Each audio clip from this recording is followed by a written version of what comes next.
surrounded by assholes. お帰りなさいませ、ご主人様。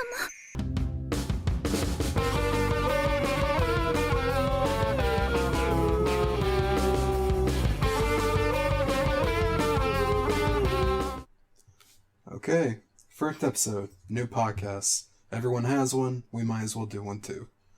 I mean, we're losers on the internet, so we're kind of not having one. It feels like we're doing something wrong. I'm Cross. Yeah, you're like even more loser. Yeah. I'm Cross. This is my friend Fry. Say hi to the people, Craig. Where are the people? Mm-hmm. I don't want them to look at me. Exactly. How we know each other isn't important. You might find that out later, you might not. But what does matter is that we and a group of other people are well-versed in different things. And the basic idea of the podcast is going to be, we're going to have a round table of guest hosts, and not likely we're ever going to have the same hosts every time. Usually we're going to be doing the first host and a guest, and the next episode the guest will be the host for the episode. We're going to be covering wide ranges of topics, and hopefully we won't quit after 3 weeks. So yeah, I could talk about shit for 3 weeks. I can do that. Yeah. Bare minimum. Ideally, we'll be bringing about one episode a week. How we'll be distributing and everything. Most likely YouTube. And once the monetary flow starts coming in, we'll get an RSS feed set up on probably like the SoundCloud or something. Really gotta compete with the SoundCloud rappers. So yeah, talking about whatever we may talk about. Yeah. Okay. So that's the basics of the episode and the premise. So Fry, go ahead and give us a little bit about yourself. Not personal, but like what do you do for a living? Let's say that.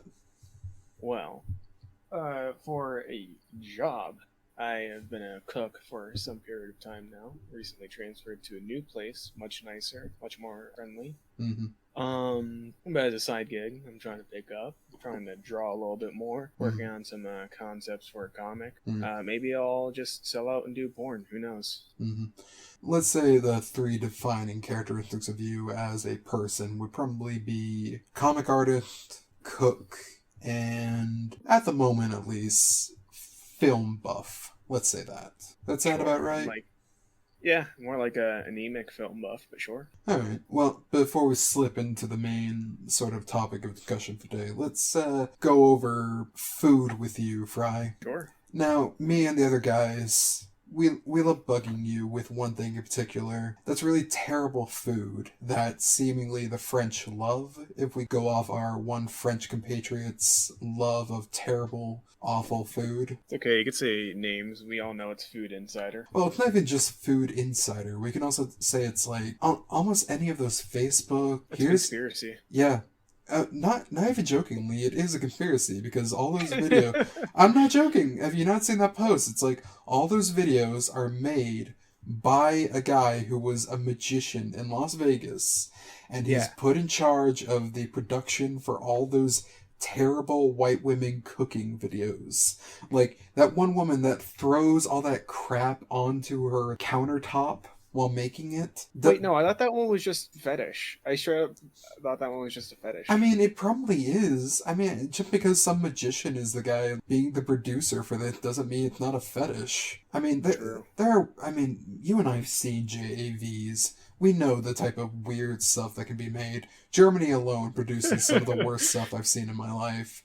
Japan is like a close second. You haven't felt your soul hurt until you see a Japanese woman who is obviously went to Tokyo to be like a idol star and end up in bed with the Yakuza and is now having to give like semi-live birth to eels on camera. That's pretty fucking bizarre. I just had the video pop in my brain. One chick who was riding some other dude while playing the violin. It was a pretty good part. It was like a pretty good piece, but I was like, man, you did not learn violin to do this. I feel fucking...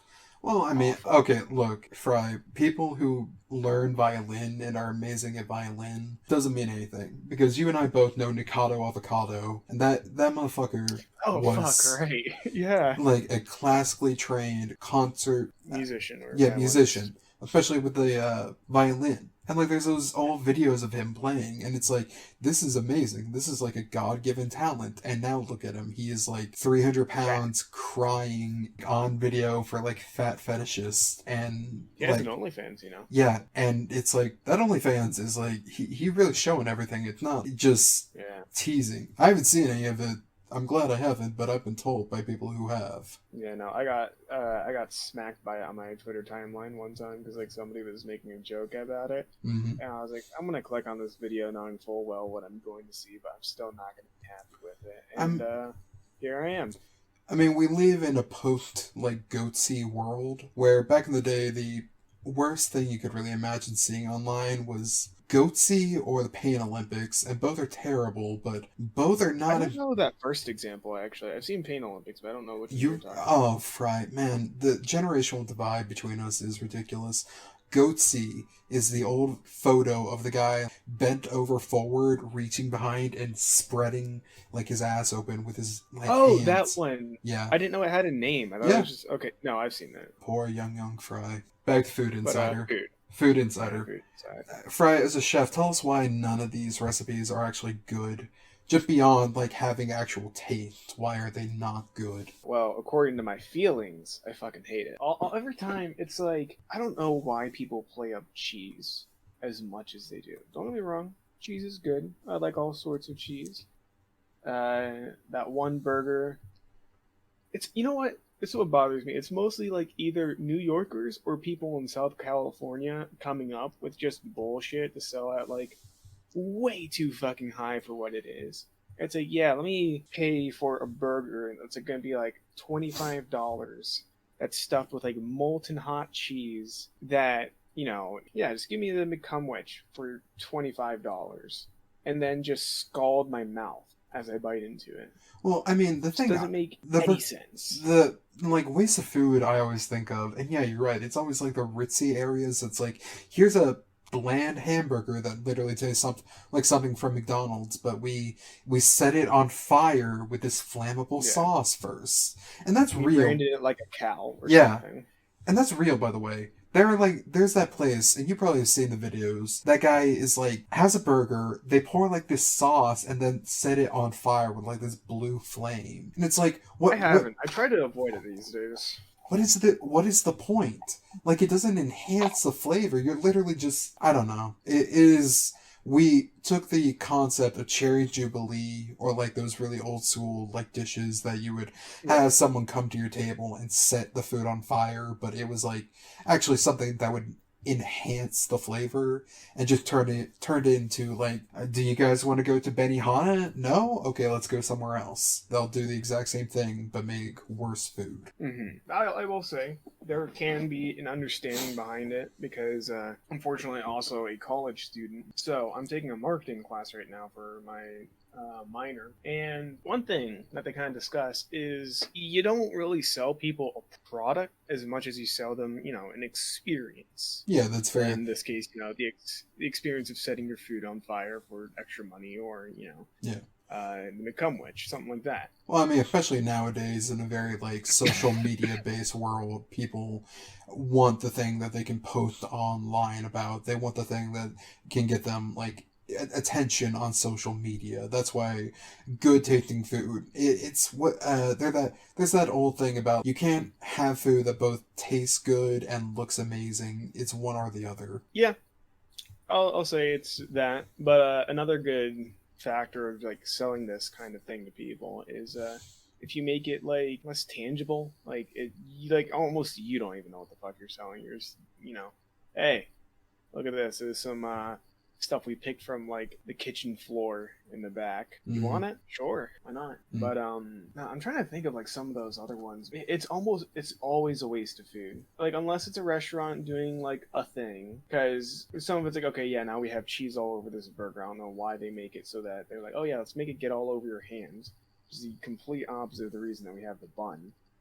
It's just a functional oversight. Well, I mean, it's the same reason I see, like, when people order, like, a fried egg on their burger or something, it just makes the bun soggy and awful. Like, the idea of egg on a burger sounds really good, but I don't know why you would ever do something like a fried egg. I mean, the yolk gets everywhere. Yeah. It messes with the consistency and taste of the actual beef. Like, it's not a good mix. Yeah, that's why you have to get that shit like over medium. Yeah, or even like scrambled, like scrambled eggs in a very certain way, like sort of like the Gordon Ramsay method, where it's almost like a custard consistency more than anything else. Yeah. Shouts to Gordon Ramsay real quick for being the only British person who knows how to cook food. Yeah, I know, right? The one man alive that can actually cook in Britain and isn't like, oh yeah, eel pudding. That's a great concept. And like all of his recipes because I mean you probably have seen like the British version of Kitchen Nightmare, the good version of Kitchen Nightmare, where it's like, okay, what are we gonna do? We're gonna make good food that we can charge a little bit extra. All the recipes are very simple, and we're going to use local produce to make it all. So hey, you have cows around here? We'll use oxtails. It's a cheap cut of meat, and it tastes good. And it's like, that sort of thing. Like, those British episodes of Kitchen Nightmare are really amazing. But I'd like to circle back. You're a college student. What would you say is the worst class you're currently taking, Fry? Currently, I fucking hated my film theory class. I just finished that one up because these summer classes are a little bit shorter. I was not a fan of that. Part of it is professors in this kind of thing. Like, sure, you can have ones who are very technical about it. And I've had classes like that where I've enjoyed it. But with shorter classes and trying to figure out like how you got to write for particular professors, because it's not even so much showing that you know the material sometimes. It's not so much writing to show that you know what you're talking about, but more that you appeal to like whatever the professor sees, or when you have that much of a period of time, like half a normal semester, then it's just awful. Yeah. But then film theory gets into all these I don't want to call them interesting because I didn't care for them. But then again, I'm a little bit more of a simpleton. So like once they start talking about like psychoanalysis in film, it's like, why can't we just watch the movie? Did you like the movie? I like the movie. Can we just leave it at that, please? See, now I took a film class, and my film class was very much like that. It wasn't really talking about film theory, it was just purely watching the movie and like making sure that you paid attention to the movie and tried to kind of grasp some things about the movie. But not like talking about like what is this character's motivation or why do you think it was written in this way. I took a very basic film class. Now, so like film appreciation. Yeah, sort of. I mean, like we watched Citizen Kane and I took that. Inglourious Bastards, that sort of thing. Which I don't know if you'll agree with me on this, Fry. Inglourious Bastards is probably the weakest Tarantino movie. Like, I've never been able to fully sit through it, and it's a weird thing where it's because of so much of the subtitling and the lighting in that movie. The lighting in that movie is way too dark most of the time, where I can't see anything, and the subtitling is so overabundant. And I say that as someone who watches subbed anime, so I'm used to reading it, but it's not done well. You know what I mean? Yeah, I think I would probably agree with you because, I would say, oh yeah, but the American storyline. It's like then I think about oh well, it's the American storyline. My chimp brain goes, okay, let's look at these, soldiers committing acts of violence, and it's cool. But I'm trying to counteract that with what could possibly be one that's worse than that, but nothing is really coming to mind. Well, I mean, most of Tarantino's films are very good to decent. You can't really say that he has a lot of stinkers in the mix. A bad one. No, I haven't seen the newest one that has the Manson family in the background. I think Once Upon a Time in Hollywood or something. I haven't seen it personally. Oh, right. I still haven't seen that one. Yeah. Right. But I've seen Hateful Eight, I've seen Kill Bill Volume 1 and all most of the other ones, and they're all pretty good. I'm not the person that's going to say, oh, Quentin Tarantino is my favorite director of all time, but I can say my personal. Then you'd be a film student if you could say that. Yeah, my favorite Tarantino movie is always going to be From Dusk Till Dawn, which isn't even fully a Tarantino movie. It's more of a Tarantino joint with what's the name of that Mexican director? He did Spy Kids and everything. Fuck. He owns the El Rey network. I can't remember right now. Anyways, it doesn't matter. But Yeah, it's beyond me. when it comes to film theory classes, see, film theory to me is very interesting when you're discussing, like we had discussed it not too long ago about why something like Arnold Schwarzenegger movies, the 80s schlock action films, work, but the Michael Bay era of schlock action films don't. Yeah. And you pointed out that if you have a character on screen where most of the aspect ratio is given to her tits being on screen for far too long, that's a bad thing. That's the Michael Bay era. And I point out to you that might be the Michael Bay era, but if you have Schwarzenegger tits out on screen for more than 15 seconds, that makes a good movie in the 80s. Yeah, dude. Fucking Schwarzenegger's got the best tits. Which I have come to the conclusion that action movies are actually very, very gay. And that this is correct. You people are all latent homosexuals. You have not said a wrong thing so far. Yes. Yes, I know I am always correct, Fry. This is why I am the master of film and everything. But yes. You got a bachelor's in that shit yet? No, because I'm not a fool that would spend money to take a film class. Are you kidding me? Are you kidding me, Fry? I spend the state's money. Oh, smart guy over here. No, Fry, obviously I know when I'm talking about film because while I was growing up, I watched The Nostalgia Critic, so I know everything about film. Yeah, dude. Because he remembered, so I didn't have to. That's why I know about everything. You didn't watch CinemaSins growing up and just inevitably fuck up your ability to criticize any sort of film. See, it's cliche. See, here's the thing. I've heard good and bad things about CinemaSins. I've heard people say, like, no, if you hate CinemaSins, like, you're too serious, like, it's all in good fun. But then I also hear people say that, like, people who base their film opinion off, like, CinemaSin episodes are smooth-brained idiots. Yeah, dude, they iron that shit off every morning.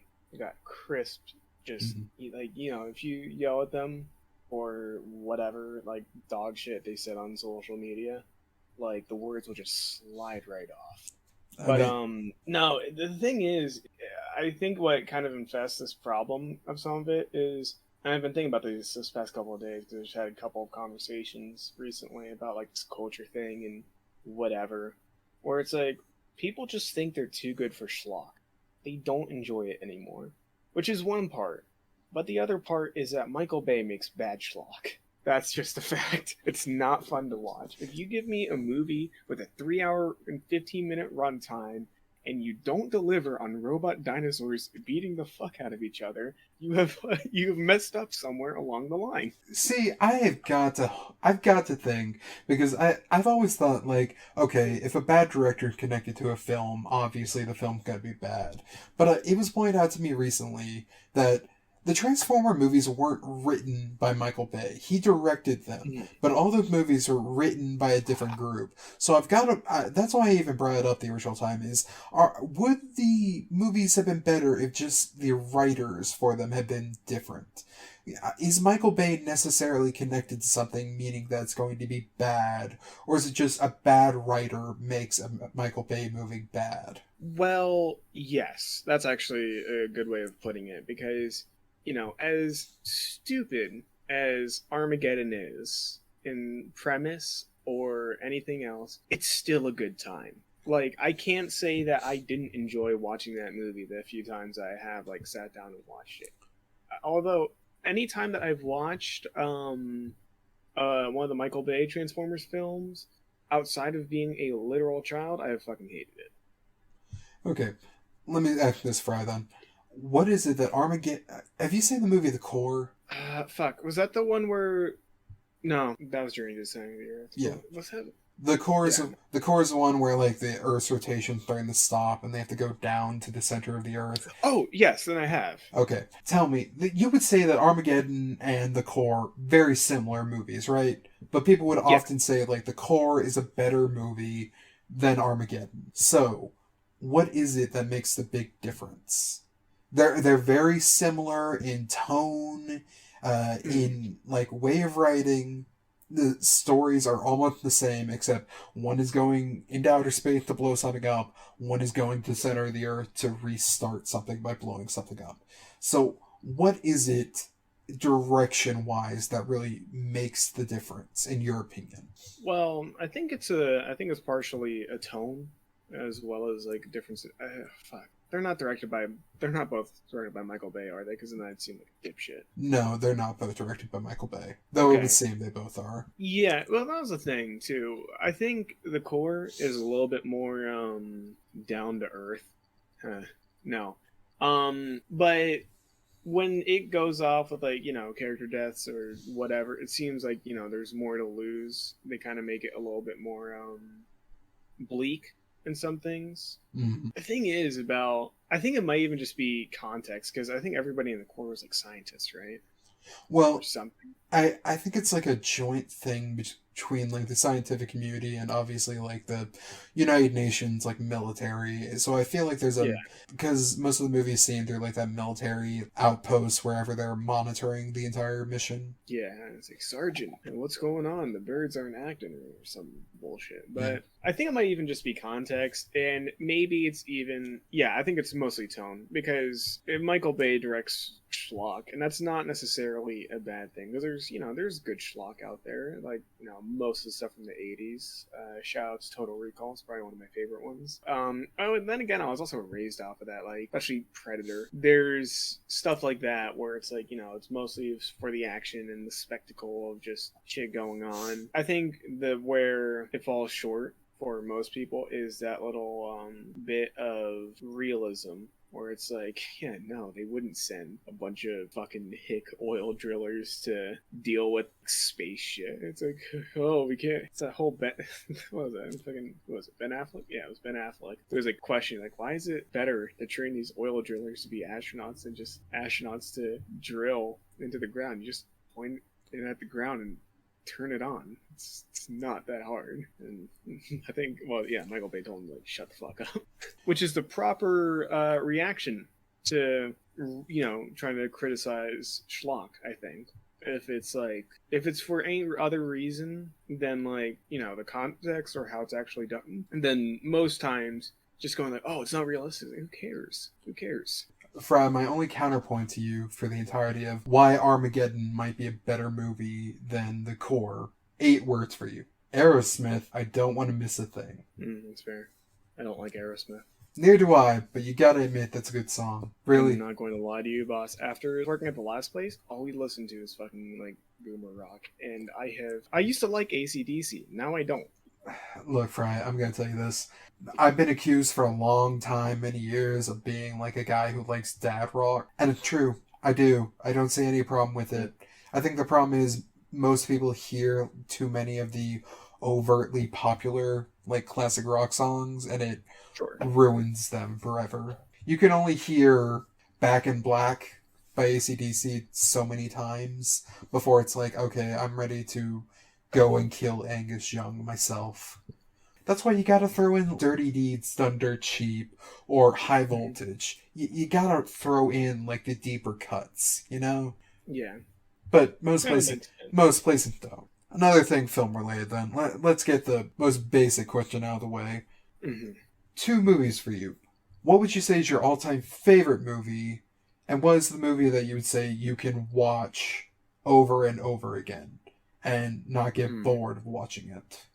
I'll say my all-time favorite. They kind of goes their rotating list of 5, and it's mostly just like snobbish sorts of films. Mm-hmm. I'll like ring off a few that kind of like give my taste off and things.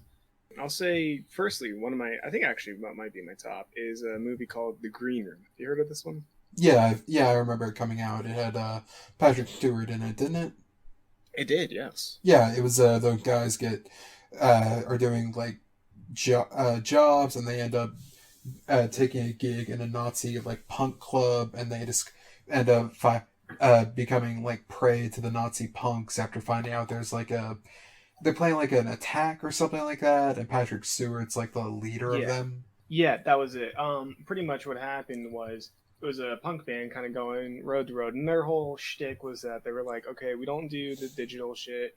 We don't really record stuff outside of like actually doing record presses, because they were like, which was actually a thing that I liked. They were talking about, yeah, no, in this digital age, like nothing's really nothing has any substance, so we're not going to contribute to that, so, because we don't care. Which was their whole like thing, and they talk about some other stuff, and they do like radio interviews and stuff like that. And then at some point, that's where they get the gig at the Nazi establishment and, you know, instigate a little bit, as you do if you're an actual punk band. And then they find out that somebody got murdered for one reason or another. Because one chick literally just forgot her phone and happened to walk back into the room real quick. And then, like, the other chick was already dead. And everyone's like, ah, fuck, here we go. And then enter Patrick Stewart and his Nazi crew. Let me say this, Fry. I did not hear good things about that movie. They're wrong. Okay. They're wrong. Okay. That's all I'll say. So that's a pretty recent movie. You would say that's your favorite movie of all time? I have to go for one of my favorites because there's a lot. Okay. It's hard for me to pick, but that one ends up being a pretty consistent one because it acts as like a benchmark for what A24 produces. Okay. It was one of the first ones that they did. Yeah, they're pretty decent as a production company. I've seen a couple of theirs, and they. Oh, absolutely. Yeah. Okay. Well, that's one of your favorites. See, I've got my definite answer for both. Like my all-time favorite movie and the movie I can keep watching over and over without really getting bored of it. All-time favorite is definitely 1984 original Ghostbusters. Like I know that's a very generic answer, but it's your answer, yeah. Yeah. I love that movie so much. When there was a re-showing in like a small time theater that was showing like the original on actual film version of it, I went and paid like $25 for a ticket to watch it, and it was just great. I mean, I always have fun watching Ghostbusters. It's one of those movies where even though I know exactly what's going to happen, every time is like watching it first time again. Mm-hmm.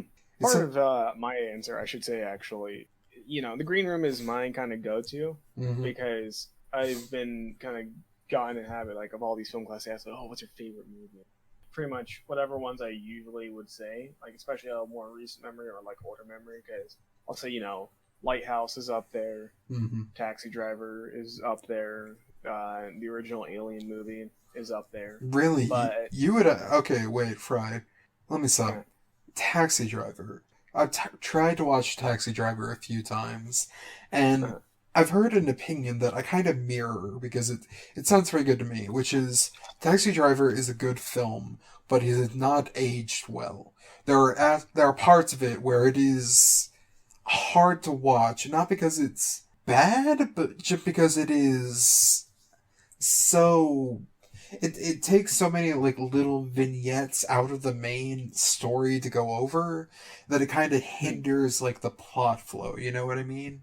Sure. I agree with that, but I think some of that is a product of a more realist thing. Yeah. That fuck, I always sound like a dipshit because I can't remember the names for nothing. But whoever directed it was Scorsese, wasn't it? No, it wasn't. No, man, I feel bad because he was really into doing weed back in the 70s. Though then again, who wasn't into doing weed in the 70s? Hang on here. Wait, it was Scorsese. Oh, well, you're an idiot, Fry. For being correct, that's insane. I'm demented, dude. But you're just check me into a mental hospital right now. All right, I could probably make up a few things. Yeah, sure. Yeah. But it's more realist, I'd say, because where most films have this tendency to go like, okay, we're focusing in on this singular plot line, this here, and we'll have a couple of sub stories, But life isn't like that. You always have a bunch of shit going on at the same time, and I think that's part of what contributes to, because it's not necessarily like a big thing that's a motivating factor. It's a bunch of small things for people. Yeah. So that's part of the reason I like it personally. When I had a mohawk as a hairstyle, I could comfortably say that this movie was not a cause of it. But I was in a film class one day, and it was a little bit chilly, so I brought my one of my like green coats, and I sat down. And then the first frame that the professor put on for the slide that day was from Taxi Driver. It was, him standing there in the parade with like the pin says like "We Are the People," and he's got the army jacket on and the mohawk. And I fucking I could feel everyone in the room looking at me. Mm-hmm. Fuck, dude. I've only watched this movie once. What do you mean? It's up there for one of my favorites. Just, it's got a lot I like. And funnily enough, there was a track that I remember that actually sampled that street drummer that appears for like a small portion of it. Mm-hmm. So it's got a lot. It's got some personal flair for me. So that's a reason why I pick some of these. It's not even necessarily I think they're good. I just enjoyed them. Well, that's favorites. Favorite Yeah. movies are completely different than the movies that you would say you can rewatch them a lot without being bored of them, right? You would agree with that? I'd have to say on some part those should be somewhat the same. They should be close because I'll say The Lighthouse is even one of my favorites, and that's one I watch over and over again. Well, the movie that I think of when I'm always think of like, okay, I could rewatch this movie over and over again with no real issue, because my main problem with movies is that I remember them too well. I can't watch a movie and then go back and rewatch it like a week later because I'm going to remember everything that's happening. Even like a year later, I'll remember, okay, this happens, this happens, this happens. And it's like, it's why I can't enjoy a lot of movies because, and it's sad because there are experiences that I would love to have again. Like, I'd love to rewatch Nightcrawler and experience that movie for the first time again. But it's just not gonna happen. The movie that I always think of when I think of, I need a movie I can rewatch, and even though I remember everything, looking at the movie itself is so endearing to me that I can look past that. And it's the Grand Budapest Hotel. The Wes Anderson. That's a pretty good. It's probably, I would say, Wes Anderson's best movie he's made so far. Shouts Wes Anderson, dude. The guy Not from like a hippie art student point of view. Yeah, it's weird where he doesn't seem like he's trying to be like an auteur or Artur. yeah, an auteur sort of filmmaker. He just kind of does it almost to like an autistic level with the symmetry, the voiceover, the time period frames, and it's weird. I was watching like a clip from Grand Budapest, so now I'm getting a lot of like YouTube recommendations. So I've been watching like a lot of film sort of essays on it, and something I never personally knew until I watched one is that in that movie actually, if when going from the different time periods, the aspect ratio for each time period is different. Yeah. Which is, nowadays that's a thing that a lot of films do, and it's always kind of interesting whenever they do it, but I didn't know that the Grand Budapest actually did it. Yeah. And another... Because it's something that's seamless. Yeah. Because you don't even notice it till someone points it out to you, like, okay, this is the current, like, aspect ratio, 16:9, and then we go back to the 70s, and, oh, well, it's a 8:10 aspect ratio, or whatever. And it's just so seamless you don't even really notice, unless you're actually looking for it. I think part of that's in the storytelling, too, because you know how it begins, where it's like, the girl goes to the park and sits down with a book, and it's a filmed version of the foreword from the author. Then it's about this story where he was visiting Zero in the hotel in the Grand Budapest after it wasn't so grand. Mm-hmm. And then you go into like this, back in like the 1920s or 30s or whenever it took place. It's also weird that the Grand Budapest is a weirdly adult-oriented movie. Like, I would say most of the other Wes Anderson movies don't have many scenes where it's like you would send the kids out of the room for it, but a lot of the Grand Budapest has it. I mean, just offhand, I could think of when Zero and the author are in, like, the Turkish bath, like, soaking, and they cut away to, like, the nude fat man being hosed down by one of the hotel employees. And that's very much a weird thing. Then you have two things that really come out to me are the scene where you're going through Mr. Gustav and he's different encounters with the older women, and there's one where it's just him staring into a mirror while an older woman's like on his crotch in the mirror. Yeah. Or the fact I think that's what was another one? The scene where they're at the part of it I think that's just more language, but the bit at the whoever it was his funeral And like the son is fucking like furious with him and calls him a fag. Oh yeah, and he says like he takes advantage of old women and he probably fucks them too. Yeah. Yeah. Well, I mean, the son thing is also funny because, I mean, whenever they replace Boy with Apple with that one film, or one picture that's just two lesbians that are very hairy and everything, it's like, this is very adult-oriented. This is one of the most, like, I can see why it got the rating it did, because, I mean, the other films you can think of with Wes Anderson, like Moonrise Kingdom, Royal Tenenbaums, like, they have certain aspects to them that are adult oriented, but nothing quite so overtly sexual. I think most of Wes Anderson's more fantasy violence or like actual bloodshed. I mean, like especially with something like the Darjeeling brothers. It's the Darjeeling Limited. That's another movie I've wanted to see. Actually, I haven't had a chance to, but I gotta rewatch a lot of his stuff because most of the time it's either that, Fantastic Mr. Fox, or Isle of Dogs. I still want to watch Island with Dogs. I have not seen Fantastic Mr. Fox. It's something about that sort of stop motion. I just don't like the look of it, and it looks too uncanny valley for me. You know? I don't know, dude. Bogus Bunsen Bean goes kind of hard. That song, like every now and again, like. Even my brother, like, because we both happen to like that movie a good bit. There's points where we'll like be sitting there, and then just August Bunsen Bean, and then go into that whole fucking thing because it's a good thing. I think it's something to get over because it used to scare the shit out of me when I was little, but I've slowly gained an appreciation for it. So, going off that, like something that scared you when you were little, movies, especially like when we're younger, can obviously influence a big part of our future lives. They can give us some type of fear about something in the future, something we admire about something. What is something you could say from like your childhood, seeing in a film that kind of scarred you? Like, even today. Oh, even today? I don't know about even today.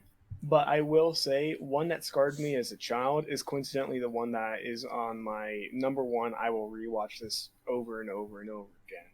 And this is the our feature from Production IG called Dead Leaves. That scared the fuck out of me when I was little. I think it was on MTV or something, and I just happened to be watching TV at the time. And, you know, Production IG, it's over the top. Barely any explanation for fucking anything. Action, colors, character designs, a classic, Japan product that comes overseas and gives kids seizures. And I happened to see the scene where like one of the main characters, Pandy, she was like pregnant, whatever, it was like some like alien baby thing, and during like the final fight, with like one of the main enemies or antagonists, I should say. There's a gunshot and then some blood. And then the baby has come out with the fucking Glock and just starts lighting this bitch the fuck up. And when I was like, what is this, dude? And then my parents turned it off. But then I found it again, like, years down the line and realized this has influenced my taste in literally everything. See, I really love Dead Leaves. I saw it forever ago. And I know you keep saying Production IG, but that's also like a Gainax movie. That was also made by Gainax Studio, which is, famously the studio that made Ava, Penny and Stocking, eventually broke off to make, a lot of people broke off to make like Trigger Studios and everything, but... Yeah. I was a dumbass and always said Studio Trigger, so I'm trying to at least enforce a better habit of somebody who's actually directly involved with it instead of like the people who split off years after the fact. Yeah.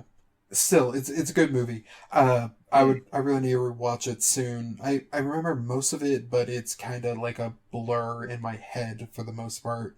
The scene that always has freaked me out, and it scared me even today. I can watch the scene and be perfectly fine, but it has made me terrified in real life about one thing, which is the movie Atlantis: The Lost Empire. I really love that movie, even still now, and I feel like it got shafted really hard. But there's a scene in that's fairly early on in the movie whenever they're in the larger than life like submarine and they're going down into this graveyard of ships And you can see these ships from throughout the different ages. There's Viking, like, longboats, there's cruise liners, there's all of this. And in the background, you just see this giant thing going around, like, these huge rocks that dwarfs the submarine they're in. And think about the submarine it is massive. It's like football field length. And then there's just, the entire time, they're talking about the Leviathan, this creature that can spit blue fire and guards the entrance to Atlantis. And eventually, it's over the communicator, they're talking about, like, something is making a noise, they're picking up on the sonar, it sounds like a pod of whales, and then it just stops. And then the entire sub gets lurched forward, they're grabbed by this thing, and they start to destroy the ship.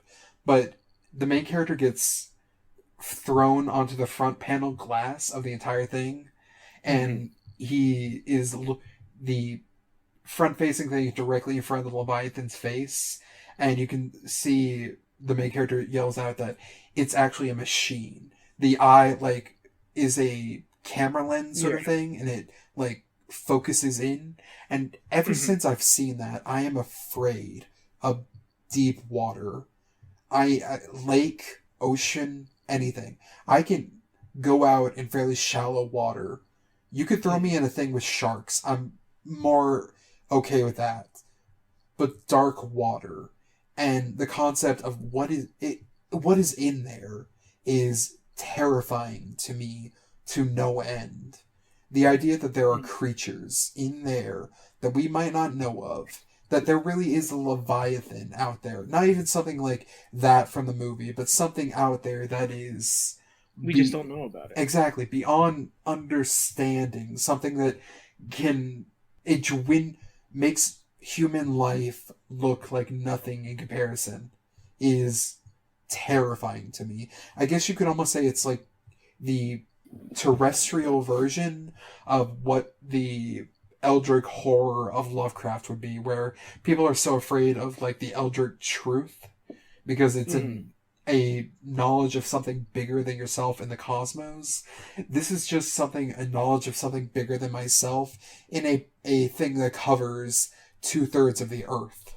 Yeah, that's always, funnily enough, that's also one of my favorite scenes of anything, because scary shit like that just appeals to me. Yeah. And, like, even when I think about, like, I think if you asked me when I was younger, I might have even said my favorite animal is, like, the giant squid, just because we just don't fucking know anything about it, except for, like, you know, we see a mark on a whale every now and then. But it's totally terrifying. It's unreal that, you know, there's things that just exist and that we don't know about them. And then it could just, you know, one day it could just be bigger than anything else and we would have no clue. But yeah, no, you know what's scarier though? Disney just fucked up everything. Oh yeah, I I know. hate Disney so much. It's unreal. Well, I mean, they literally sent 2 of their best movies ever made just to die in theater. I mean, Atlantis and Treasure Planet. They both got the shaft, and specifically Treasure Planet, because it got put out right alongside one of the Harry Potter movies. They wanted that movie to fail. And then, you know, we then just enforcing the actual cultural decay that is the Marvel Cinematic Universe. Jeez. I can't believe these motherfuckers made me not want to watch a movie about Spider-Man. It's unreal. Well, I mean, Fry, let's be honest. The best Spider-Man movie ever was the Sam Raimi Spider-Man. I mean, it's pizza time, Fry. It's always pizza time. It's always pizza time in my heart. Yeah, no, because Sony, like, I'll say, somehow... Like, the Sony ones were obviously the worst ones, like the Amazing Spider-Man, especially with, like, 1 and 2, because it was just so dumb. And then Andrew Garfield doesn't fit. You can't put somebody as cute as Andrew Garfield. Okay, wait, no, Fry. I will actually fight you on this. Spider-Man 1 and 2 are very good. 2 especially. 2 is the best Spider-Man movie, in my opinion. The Amazing Spider-Man movie. The ones that Sony made. Not the Raimi one. Ones with Andrew Garfield. Well, they were both made by Sony. I'm sorry, I got mixed up. I get Andrew Garfield and Tobey Maguire mixed up. I mean, they're very similar, you know? They are not. Okay. I'm gonna say this right now. You can't compare those two. Jeez. Tobey Maguire is always Peter Parker in my heart. He played the role so well in those movies. It made sense. Andrew Garfield is like the dude you cast in like a high. I mean, I guess it kind of fits with this example, but he's the kind of dude you cast in like some kind of high school drama as either like the hopeless romantic main character or like side character in some coming of age high school story. All right, Fry. That's enough cape shit, man. We can't be doing a cape shit podcast. Yeah, there's too many of those. How about too much cape shit? No, Fry. What if we talked about actual comics, unlike most of the people? No, Fry. Later. Can we talk about Image? We will. One day, Fry. One day. Okay. Another episode.